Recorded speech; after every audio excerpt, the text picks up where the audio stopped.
오늘 주실 말씀은 사도행전 10장 9절에서 16절입니다. 한 절씩 교독하고 마지막 절은 합독하시겠습니다. 이튿날 그들이 길을 가다가 그 성에 가까이 갔을 그때에 베드로가 기도하려고 지붕에 올라가니 그 시각은 제6시더라.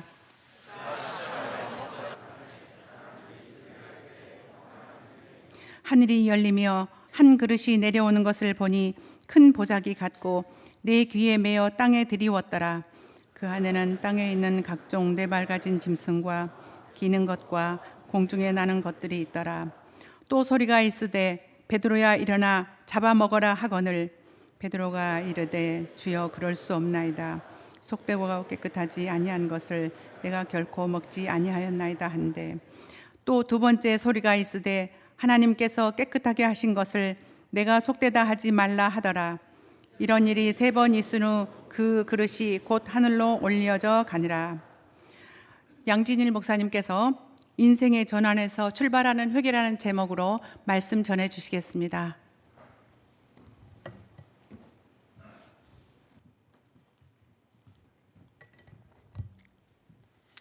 여러분 그동안 건강하셨습니까? 예, 반갑습니다. 3년 만에 거의 온 것 같은데요. 이렇게 얼굴 뵈니까 너무 반갑고 참 감사합니다. 1980년대에 이런 학생이 한 명 있었습니다. 여러분 그 당시에 우리 대한민국 대학가가 민주화 운동으로 굉장히 뜨거웠을 때 성공과 출세를 꿈꾸었던 한 대학생이 있었는데요. 이 대학생은 시간 날 때마다 도서관에 가서 열심히 영어 공부했습니다. 그래서 대학을 졸업하고 나면 미국에 유학을 가서 이제 교수가 되고 싶은 그런 마음의 꿈을 갖고 있었는데요. 이 친구는 유학을 갈 거기 때문에 미리 미국 문화와 좀 익숙해져야 되겠다라고 해서 늘 커피를 마시고 이 팝송을 듣는 것을 참 좋아했어요. 근데 이 친구가 어느 날 마르크스의 자본론이라는 책 세미나 시간에 이렇게 우연치 않게 오게 되었는데 이 자본론 세미나를 한 번, 두 번 참여하고 나더니요.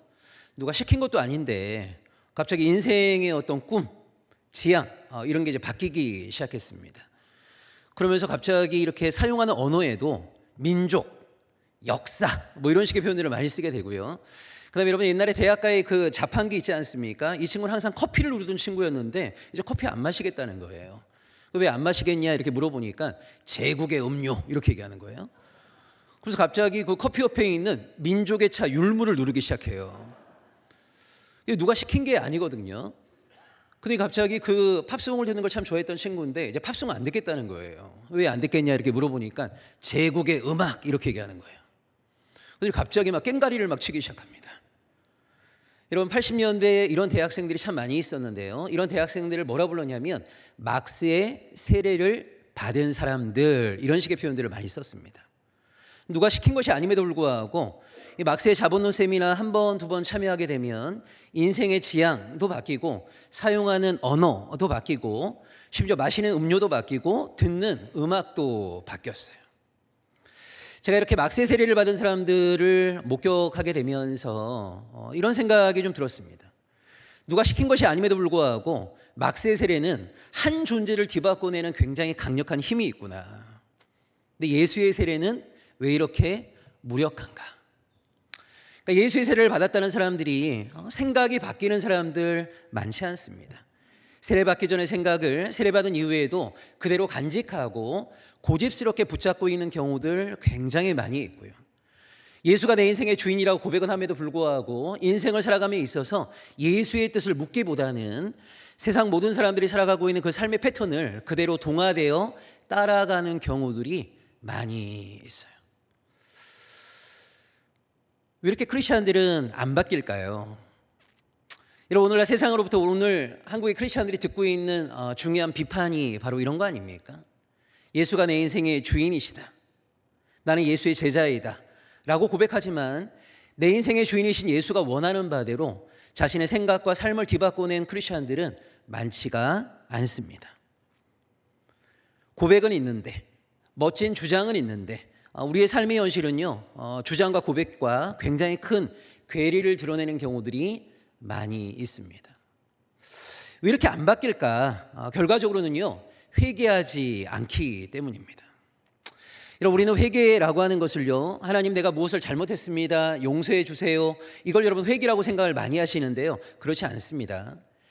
회개한다는 말을 헬라어로 메타노이아라고 하는데, 메타라는 말은 바꾼다는 거예요. 노이아라고 하는 것은 인식, 관점, 이런 말입니다. 자, 회개는 어디에서 출발하는 겁니까? 인식과 관점을 전환하는 데서 회개는 출발하는 겁니다. 여러분, 19세기 말에 이 땅에 기독교 복음이 처음 들어왔을 때 이 조선 사회는요, 신분제 사회였습니다.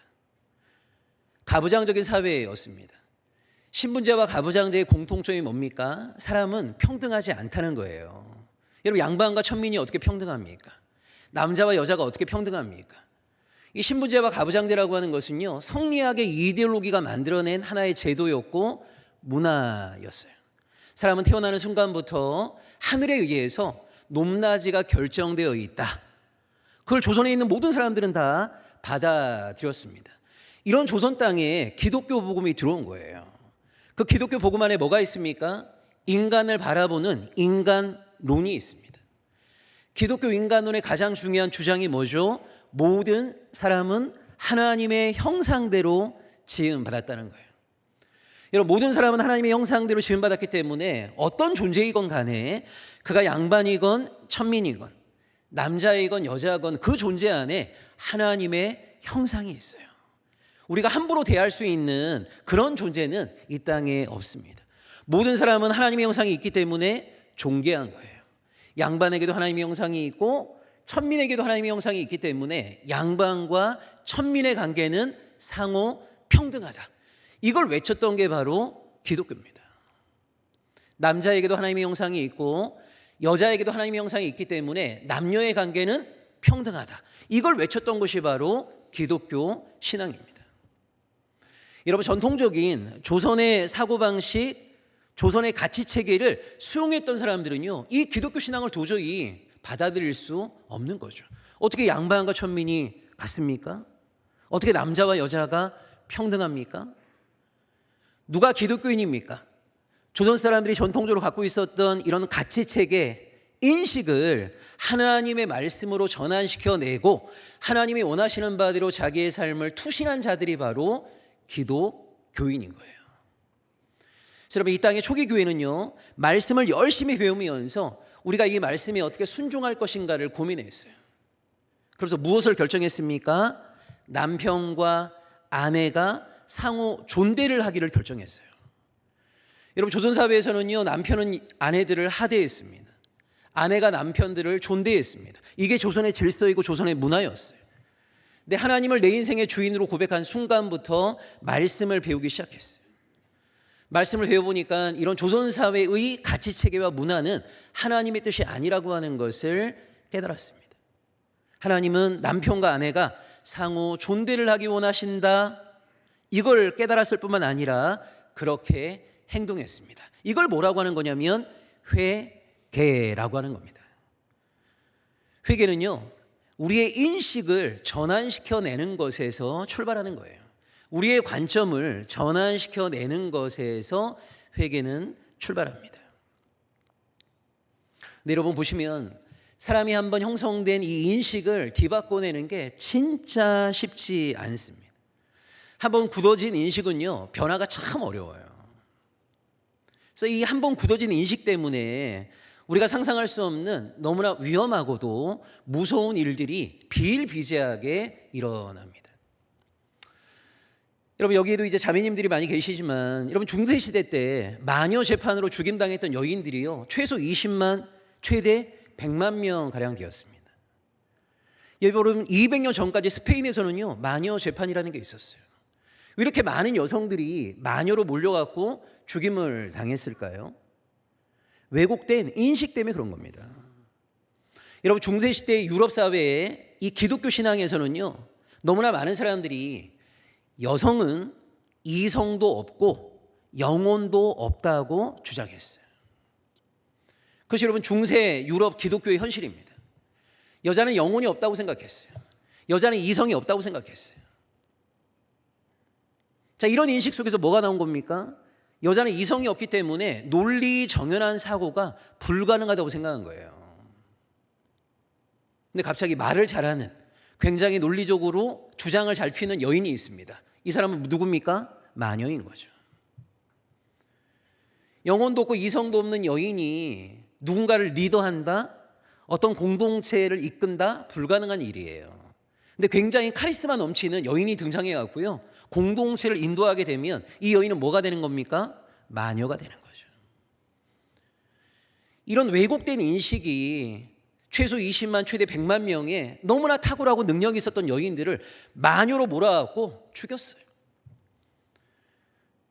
여러분, 마녀를 죽였던 그 재판의 과정에서도요, 얼마나 우리의 왜곡된 신앙을 악용했는지 모릅니다. 능력 있는 여인을 마녀로 몹니다. 그래서 재판이 열립니다. 너 마녀지? 라고 재판관이 물어봤을 때 자기가 마녀라고 하는 사람이 누가 있었겠어요? 근데 결과적으로 이 재판을 통해 갖고요, 이 여인이 마녀라고 하는 것을 입증해야 될 거 아닙니까? 방법이 두 가지가 있었어요. 그 여인의 옷을 다 벗깁니다. 그리고 몸에서 점을 찾아내요.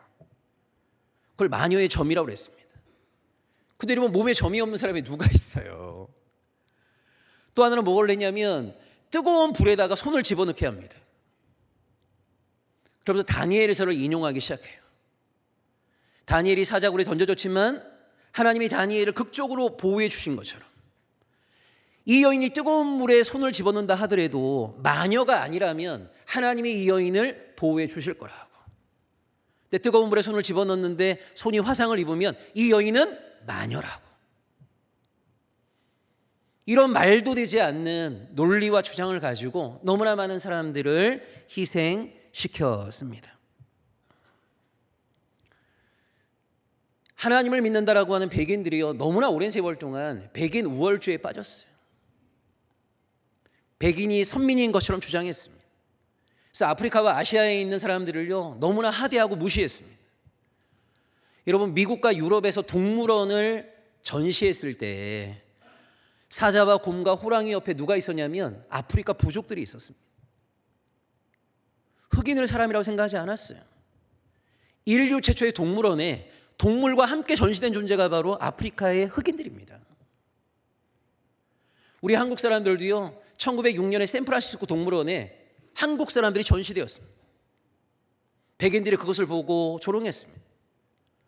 신체적으로 특이한 흑인들을 바라보면서 이게 인간인지 짐승인지 자기들끼리 논쟁했습니다. 백인만이 하나님이 선택한 인간이고 백인과 다른 존재들은 인간이 아니다. 이런 인식 속에서 이런 상상도 할 수 없는 비참한 일들이 일어나게 되었던 거예요. 여러분, 왜곡된 인식이라고 하는 것은 우리를 죽입니다. 사람들을 죽입니다. 이 왜곡된 인식, 세상에 우리에게 심어준 이 왜곡된 인식을 뒤바꿔내는 것, 하나님의 말씀으로 새롭게 변화시켜내는 것, 이걸 뭐라고 하냐면 회개라고 하는 거예요. 근데 너무나 안타깝게도 교회를 다닌 지 10년, 20년, 30년이 되었음에도 불구하고 예수 믿기 전에 가졌던 그 생각을 절대 진리처럼 붙잡고 있는 사람들이 너무 많아요. 교회를 30년을 들락날락 했지만 여전히 세상에서 형성된 인식, 전통적으로 내려오고 있던 인식, 미디어가 만들어준 인식, 이것을 붙잡고 살아가는 신앙인들이 얼마나 많이 있습니까? 제자 훈련도 하고 사역자 훈련도 하고 성경 공부도 하고 무수하게 많은 예배에서 설교를 듣지만 자기 생각이 안 바뀌는, 메타노이아가 일어나지 않는 신앙인들이 너무 많이 있죠.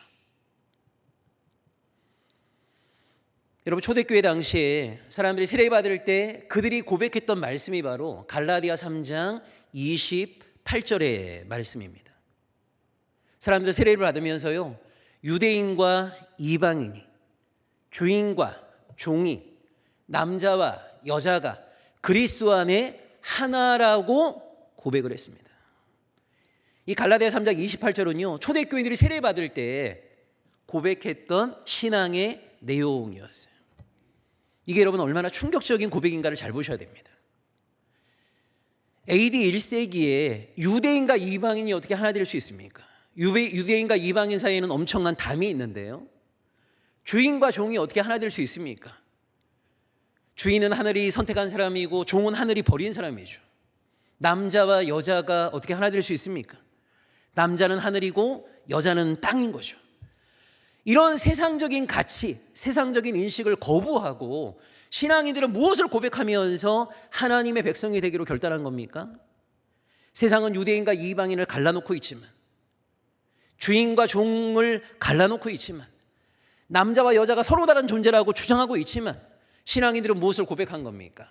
유대인과 이방인이 하나이고, 주인과 종이 하나님 안에서 한 형제이고, 남성과 여성이 평등한 존재임을 고백하면서 그들은 하나님의 백성이 되겠다는 세례를 받은 거예요.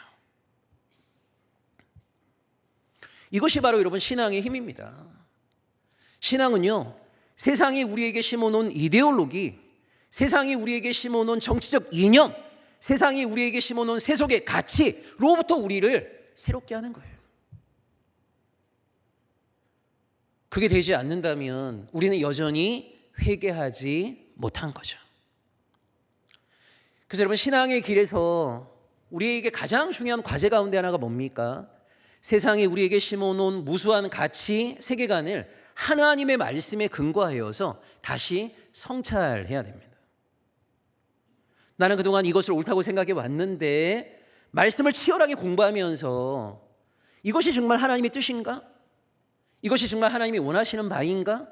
그래서 하나님이 원하시는 것과 일치한다면 간직해도 되죠. 근데 내가 세상에서 형성했던 가치가 하나님의 뜻과 일치하지 않는 경우에는요, 세상에서 형성된 가치를 과감하게 내어 던지고 하나님의 말씀으로 우리가 충만해져야 되는 거예요. 이것이 바로 회개의 출발점입니다. 세상에서 형성된 가치관을 하나님의 말씀으로 새롭게 전환시켜 내는 것, 여기에서 회개는 출발하게 됩니다. 자, 근데 문제는요, 여러분, 신앙에 진입한 이후에 신앙 안에서 또 굳어진 사고가 있어요. 제가 한국 교회 많은 크리스천들을 이렇게 만나보면서 참 안타까운 게 뭐냐면 20대 때 형성된 신앙이요, 그냥 평생 가는 경우들이 참 많습니다. 여러분, 20대 때 형성된 신앙이 30, 40, 50, 60, 70이 되어도 그대로 20대의 신앙이 간다면 30년, 40년 동안 어떤 성장도 존재하지 않는 거 아닙니까? 아니, 20대에 가지고 있던 신앙이 30대에는 새롭게 또 변화되어지고 40대에 또 새롭게 성숙되어지고, 그러니까 나이가 들어가면 들어갈수록 하나님과 만난 연수가 많아지면 많아질수록 하나님에 대한 이해도 더 깊어져야 되고, 하나님에 대한 이해도 더 넓어져야 되고, 하나님에 대한 이해도 늘 새로워져야 되는데, 너무나 안타까운 것이 20대 때 한번 형성되어진 신앙이 평생 어떤 성장과 진보도 없이 지속되는 경우들이 사실 굉장히 많아요. 그 가운데 하나가 오늘 나와 있는 사도행전 10장의 베드로의 모습입니다. 여러분, 베드로는 갈릴리에서 태어나서 갈릴리에서 쭉 자라왔기 때문에요, 유대 정결법을 어렸을 때부터 배웠어요. 유대 정결법이라고 하는 게 뭐죠? 레위기에 근거한 겁니다. 정결함과 부정함이 섞이게 되면 부정해진다는 거예요. 그러니까 나의 정결함을 유지하기 위해서는 뭘 해야 되는 겁니까? 부정한 모든 것들과 단절해야죠. 부정한 모든 것들과 분리해야죠. 그래야 나의 정결함을 지켜낼 수 있다고 생각하는 거예요. 유대인은 정결하다고 생각했습니다. 이방인은 부정하다고 생각했습니다. 그러니까 정결한 유대인이 부정한 이방인 만나면 안 되는 거예요. 이것이 유대인들이 갖고 있었던 정결법입니다. 근데 우리 주님이 승천하시면서 땅에 남아있던 제자들에게 어떤 지상 명령을 내리셨습니까? 그러므로 가서 너희는 모든 족속을 제자 삼으라는 거예요. 이 명령을 내리시고 예수님은 승천하셨습니다. 여러분, 모든 민족을 제자 삼는 데 있어서 이 사명을 완수하려면 이방 땅으로 나아가야 될 거 아닙니까? 근데 정통 유대인들의 사고 속에서는요, 이방 땅은 부정한 땅이에요. 이방 사람은 부정한 존재예요. 그래서 여러분, 경건한 유대인들은요, 이방 땅에 설령 갔다가도 이스라엘 땅 들어올 때 그 경계상에서 뭘 했습니까? 이방의 흙을 털어내고 들어왔잖아요. 그만큼 이 정결법이라고 하는 것을 유대인들은 목숨 걸고 지켰습니다. 근데 예수님이 뭐라고 말씀하십니까? 이방 땅 가라는 거예요. 니들이 부정하다고 생각하는 그 이방 사람 만나라는 거예요. 어렸을 때부터 유대의 정결법을 철저하게 배워왔고 철저하게 지켜왔던 베드로에게 우리 주님은요, 베드로가 상상할 수 없는 명령을 내리신 거예요. 예수님은 명령하셨지만 베드로는 그 명령에 순종하지 않았습니다. 이방 땅으로 나아가지 않았어요. 그런 베드로에게 주어진 환상이 바로 사도행전 10장의 환상입니다. 하늘에서 보자기가 내려왔죠. 거기는 레위기 11장에 나와 있는 부정한 짐승들이 가득했습니다. 하늘에서 우리 주님이 말씀하십니다. 베드로야, 잡아 먹어라. 주님이 말씀하시는 거예요. 근데 베드로 뭐라고 얘기합니까? 내가 이런 속되고 부정한 음식을 먹어본 적이 없다는 거예요. 먹지 않는다는 거예요. 주님이 말씀하시는데도요, 베드로는 강력하게 저항하고 있잖아요. 뭐에 근거해서 저항하고 있는 겁니까? 자신이 어렸을 때부터 배워왔던 유대의 정결법. 여러분, 마가복음 7장에 보면 이런 사건이 나옵니다. 이 정결법 논쟁의 과정 속에서 예수님이 이렇게 말씀하십니다. 밖에서 입으로 들어가는 것이 우리를 부정하게 만드는 게 아니라 우리 안에서 나오는 것이 우리를 부정하게 만든다. 그래서 마가복음 7장 19절에 모든 음식을 정하다라고 예수님 선포하세요. 예수님은 이미 공생의 사역 때 그렇게 말씀하셨어요.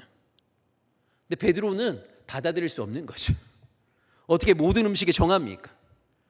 하나님은 레위기 11장과 신명기 14장에서 거룩한 백성이 먹을 수 있는 짐승과 먹어서는 안 될 짐승을 구분해 주셨는데 베드로는 이거 붙잡고 있는 거예요. 주님은 지금 새로운 말씀을 하고 있는데 여러분, 신앙 안에서도 이렇게 될 위험성이 있는 거예요. 내가 10대 때 누군가를 통해서 배워왔던 것, 이것만을 정답이라고 생각하게 되면 내가 알고 있는 거하고 다른 얘기를 누가 하게 되면 무조건 배척합니다. 무조건 경계합니다. 근데 여러분, 내가 10대 때 20대 때 배워왔던 이것이 진실이고 정답이라고 하는 것을 무엇으로 보증할 수 있는 거죠? 너무나 많은 신앙인들이요, 어렸을 때 한번 형성된 그것을 끝까지 밀고 나가요. 주님이 먹으라고 하는데도 베드로는 고집스럽게 먹지 않겠다고 얘기합니다. 뭐 때문에요? 어렸을 때 배워왔던 유대 정결법에 근거해서 공공연하게 하나님께 저항하고 있잖아요. 이런 저항 속에서 주님의 지상명을 어떻게 완수할 수 있습니까? 이런 민수기에 보시게 되면 우리 하나님께서요, 아버지가 돌아가시게 되었을 때 유산을 상속하는 법을 하나 말씀하세요. 그게 뭐냐면 아버지가 돌아가시고 나면 아버지의 유산을 아들들이 상속받을 수 있다는 겁니다. 그게 원래 하나님의 말씀이었습니다. 근데 민수기 27장에 보면 슬로바앗이라는 사람이 죽었는데 아들이 없어요. 딸은 5명이나 있었습니다. 원래 하나님은 아버지가 돌아가시게 되면 아버지의 재산을 아들들이 상속받을 수 있다라고 말씀하셨는데 상속받을 아들이 없는 거예요. 딸은 5이나 있습니다. 근데 여러분, 슬로바앗의 5딸은요, 아들들만 재산을 상속받으라고 했으니까 어쩔 수 없어 라고 포기하지 아니하고요, 모세에게 나와서 이렇게 문제를 제기합니다. 아버지는 돌아가셨지만 재산을 상속받을 아들은 없지만 딸이 5명이나 있다. 아들이 없는 경우에는 이 딸들이 아버지의 재산을 상속받을 수 있는 거 아닙니까? 라고 문제 제기를 해요. 모세가 이거 무시하지 않습니다. 말도 안 되는 소리 하지 마라.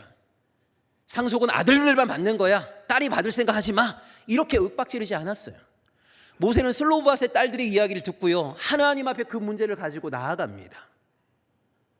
그리고 하나님께서는 새로운 상황에 걸맞는 새로운 말씀을 주세요. 그게 뭡니까? 아버지가 돌아가시고 아들이 있는 경우에는 아들이 재산을 상속받지만 아들이 없는 경우에는 딸이 상속받을 수 있다는 거예요. 새로운 상황에 걸맞는 새로운 말씀이 주어지게 된 거죠. 자, 근데 민수기 36장에 보면 이번에는 또 므낫세 지파 남자들이 와서 문제를 제기해요. 어떤 문제를 제기하냐면 슬로브앗의 딸들이 아버지의 땅을 물려받았습니다. 근데 만약 딸들이 다른 지파의 남자들과 결혼하게 되면 결국 아버지께 물려받은 재산을 가지고 다른 지파에게로 시집가는 거예요. 그러면 므낫세 지파의 재산, 므낫세 지파의 땅이 축소되는 것 아니겠습니까? 그 므낫세 지파 남자들이 또 문제 제기하니까 모세가 이 문제를 가지고 또 하나님 앞에 나아갑니다.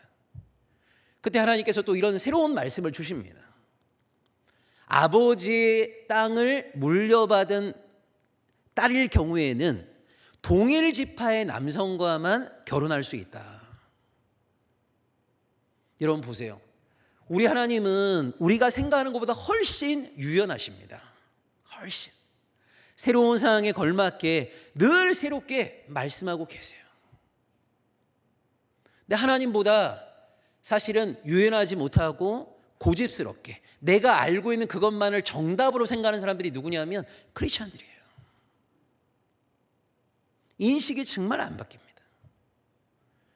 세상에서 형성된 인식이 주의 말씀으로도 잘 변화되지 않지만 처음 배웠던 신앙의 관점을요, 죽을 때까지 그냥 그대로 고수하고 살아가는 경우들이 사실 굉장히 많이 있어요. 자기가 하나님에 대해서 마치 다 알고 있다고 스스로 생각합니다. 그래서 하나님을 알고자 하는 목마름이 별로 없어요.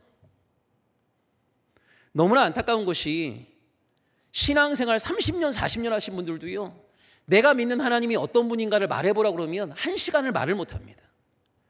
창세기부터 요한계시록까지 하나님이 주신 66가지의 영의 양식에 대해서 무슨 내용이 있는가를 말해보라 그러면 어떤 것도 말하지 못해요. 도대체 우리는 뭘 믿고 있는 겁니까? 인식이 전환되지 않는, 한번 내가 알고 있는, 내가 정답이라고 생각하는 것을 끝까지 고집스럽게 붙잡은, 저는 그것 가운데 하나가, 여러분 지금은요, 교회가 무엇인가에 대한 고민을 해야 될 때입니다. 목사란 누구인가, 신앙인은 누구인가에 대한 새로운 정립이 필요한 시기가 바로 저는 2024년 한국교회의 과제라고 생각이 들어요. 여러분 교회는 어떤 곳입니까? 목사는 어떤 존재입니까? 10여 년 전에요, 우리 한국에서 가장 큰 교단에 어떤 부총회장이 있었습니다. 여러분 부총회장이면요, 내년도 총회할 때 자동스럽게 총회장이 되는 사람이에요. 근데 이 부총회장인데 총회가 열리기 한 달 전에 이 사람이 몇몇 목사들과 함께 어디 룸살롱을 들락날락 거리는 거, 그 술집 여인과 내연의 관계라고 하는 게 언론에 보도가 되었어요. 여러분 충격 아니에요? 목사들이 떼거지로 어느 룸살롱을 들락날락 거리고 술집 여자들과 내연의 관계를 맺고 있고, 근데 이런 사람이 우리나라에서 가장 큰 교단의 총회장이 된다라고 하는 게 말이 됩니까? 총회 열리기 한 달 전에 이것이 보도가 되었는데 아무 문제 없다는 듯이 그 사람이 총회장이 되었습니다. 몇 년이 지났어요. 이 사람이 어느 순간 그 교회에서 권고사직을 당했습니다. 권고사직을 당한 이유는 뭐냐면 교인 수가 줄었다는 거예요. 교회 재정이 줄었다는 겁니다. 저는 이것이 한국교회의 민낯이라고 생각합니다. 술집 여자와 내연관계를 맺으면 좀 어떻습니까? 교회를 성장시키고 있는데. 재정 횡령을 하건, 성문제를 일으키건, 논문을 표절하건, 윤리 도덕적인 문제가 있건 뭔 상관입니까? 특세를 하면 수만 명을 모을 수 있는 능력이 있는데, 오늘 교회가 행하고 있는 모습은요, 철저하게 교회가 하나님에 대한 경외도 없고 기업과 똑같이 운영되고 있다고 하는 것을 세상에 그대로 증거하고 있는 거예요. 윤리 도덕적인 문제가 있으면 좀 어떻습니까? 성장만 시켜주면 되는 거죠. 근데 윤리 도덕적으로 아무리 탁월하다 하더라도 성장을 안 시키거나 교회 재정이 줄면 용서가 안 돼요. 이것이 부끄럽지만 한국교회 현실입니다. 목사가 교회를 개척하고 나서 교회를 많이 키웠습니다. 은퇴할 때 퇴직금으로 200억을 받아요. 이게 사꾼이지 목사입니까? 어떻게 교회가 비자금으로 800억을 모집할 수 있습니까? 이것이 가능한 게 한국교회예요. 그리고 여전히 그런 사람들을 수만 명이 추종하고 있어요.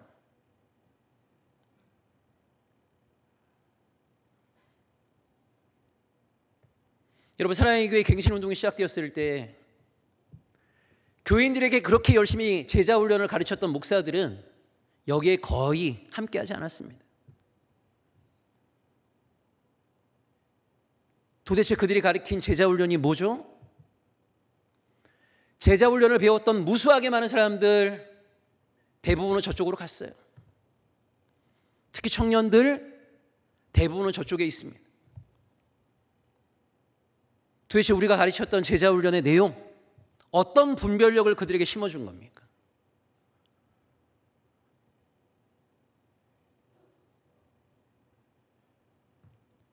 부끄럽지만 이것이 우리의 현실입니다. 하나님께 순종하고자 하지 않으면 하나님의 말씀은 들리지 않아요.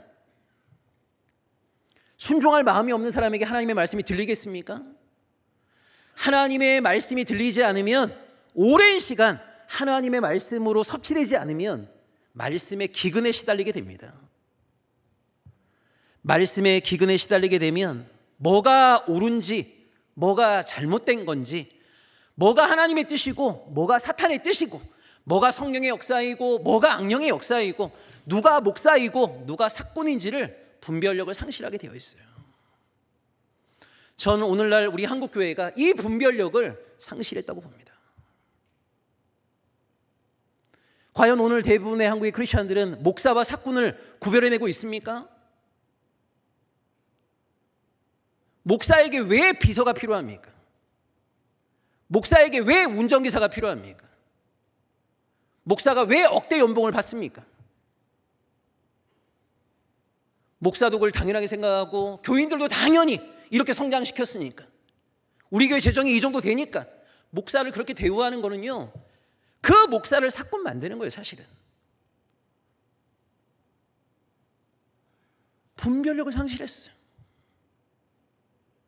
여러분, 신사도 운동의 그 집회 현장 보세요.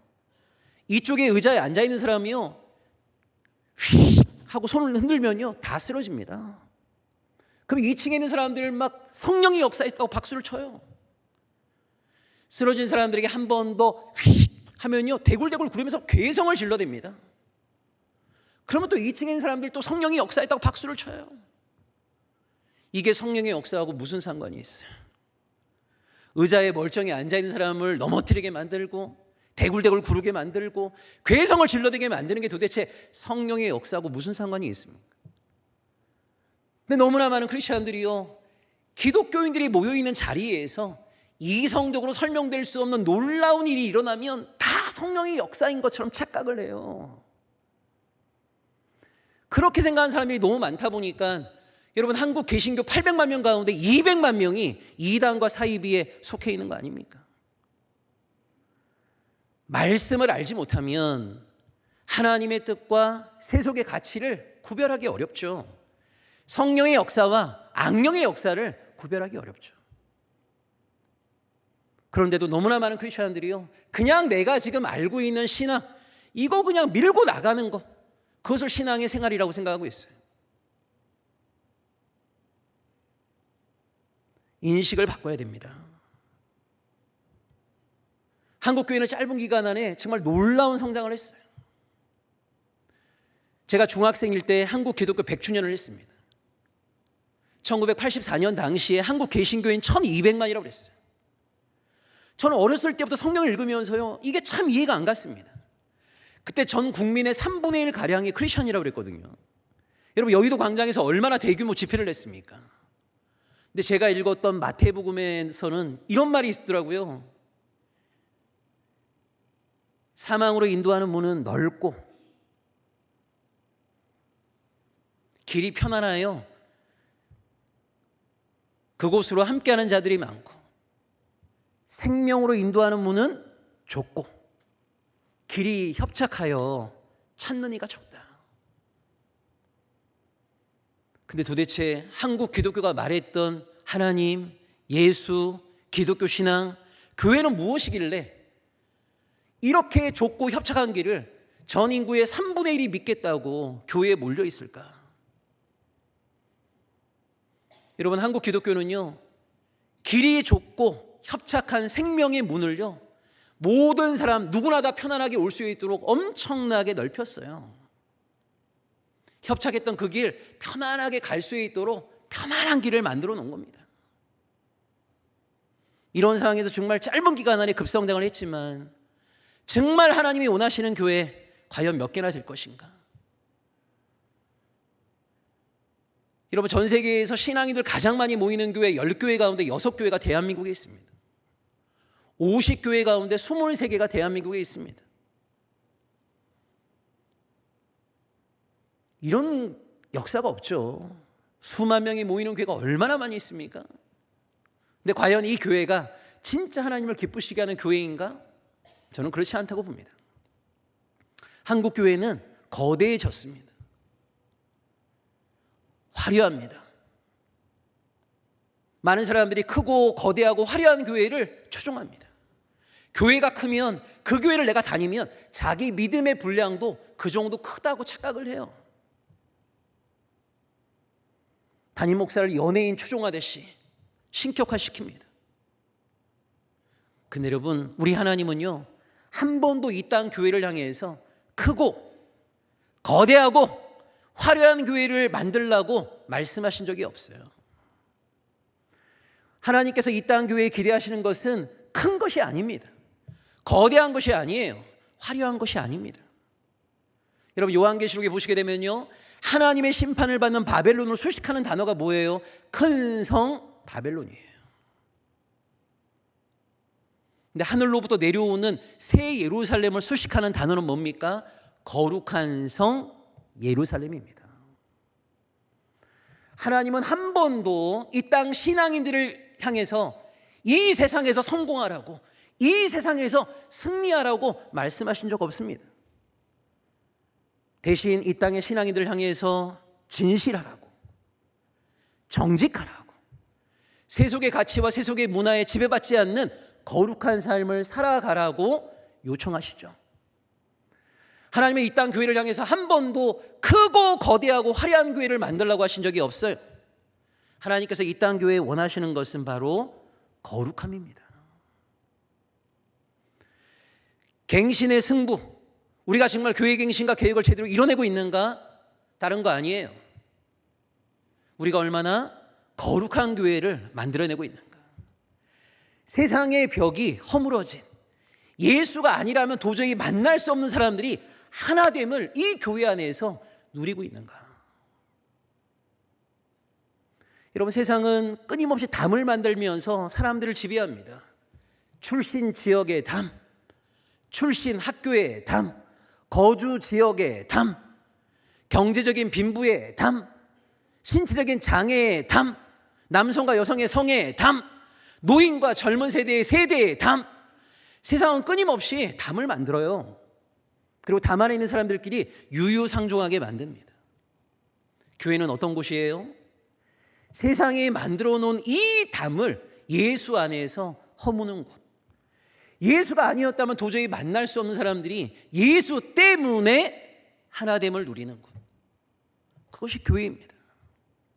이 교회가 바로 하나님이 기대하시는 거룩한 교회의 모습이에요.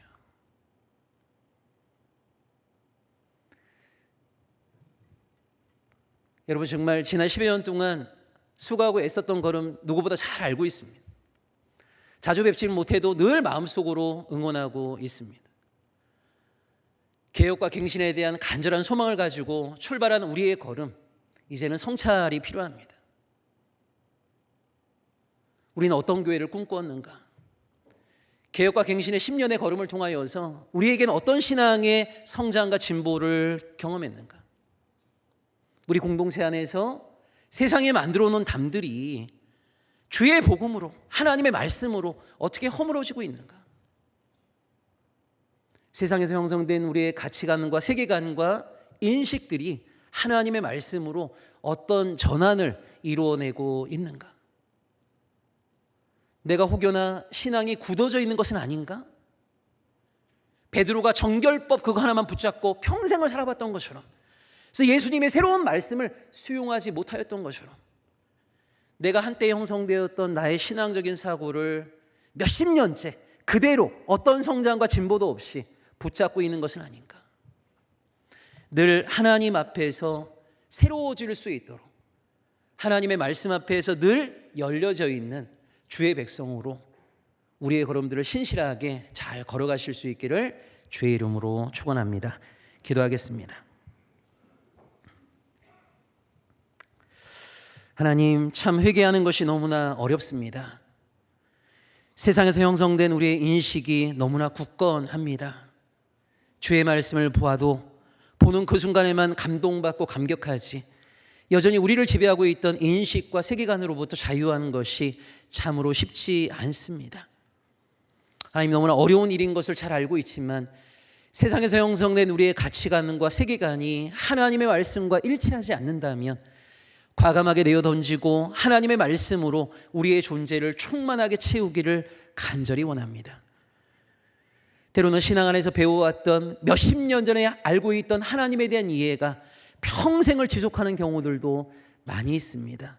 하나님 앞에서 이미 다 알고 있는 자처럼 행동하지 않게 하시고, 늘 나는 하나님에 대해서 알미 부족하고 나는 여전히 기독교 신앙의 진수와 본질을 알지 못하고 늘 새롭게 열려 있어야 된다라고 하는 겸손한 마음을 가지고 우리에게 날마다 새롭게 말씀하시는 하나님의 말씀 앞에 열려있는 주의 백성으로 신앙의 한 걸음 한 걸음을 뚜벅뚜벅 힘있게 걸어갈 수 있도록 성령 하나님, 이 자리에 함께하고 있는 모든 이들의 삶을 선하고 아름답게 인도하여 주옵소서. 예수 그리스도의 이름으로 기도합니다. 아멘.